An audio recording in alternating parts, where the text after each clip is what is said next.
Good evening mga pachams ko. Tara, eto, nagluluto ako.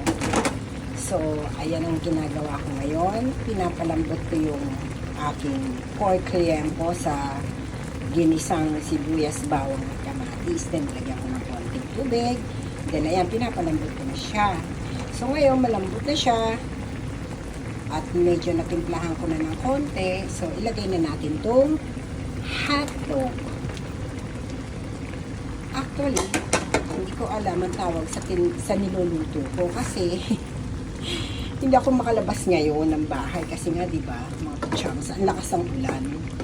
So, hindi ko malaman kung ano lulutuin ko. Sa lakas ng ulan, hindi naman ako pwedeng lumabas. Kaya, kung ano na lang yung mga tira-tira sa aking ref, ayan.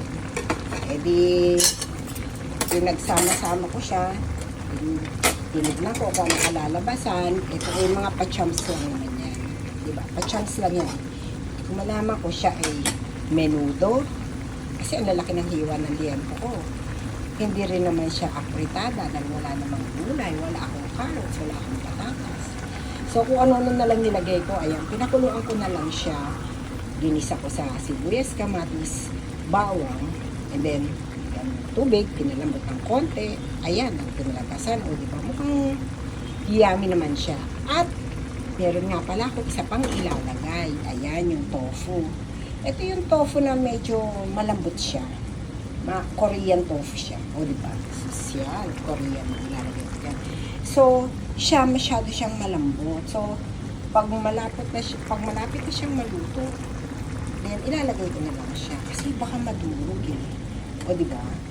So, ayan. Makuha ko anong lasa na.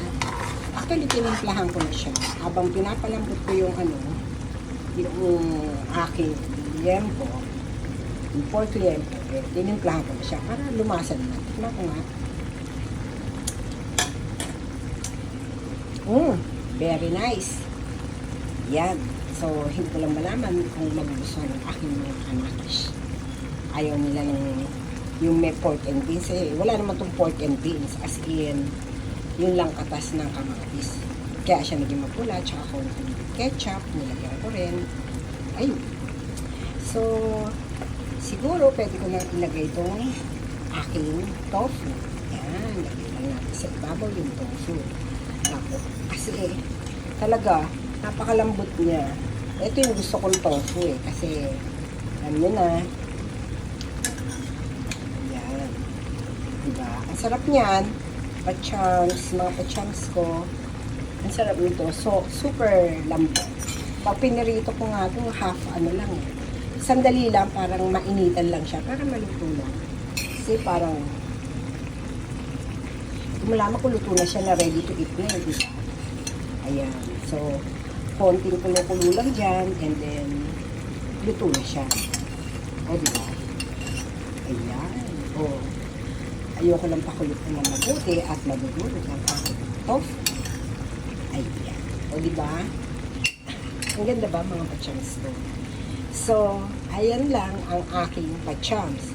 Hindi ko alam po anong tawag sa kanya, pero siguro tawagin natin siyang ano ba?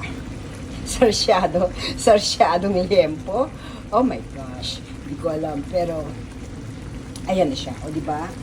Ang ganda ng presentation ko. O, luto na siya. So, bye for now, mga pachams ko. And then, kakain ako. Okay? See you again later. Bye!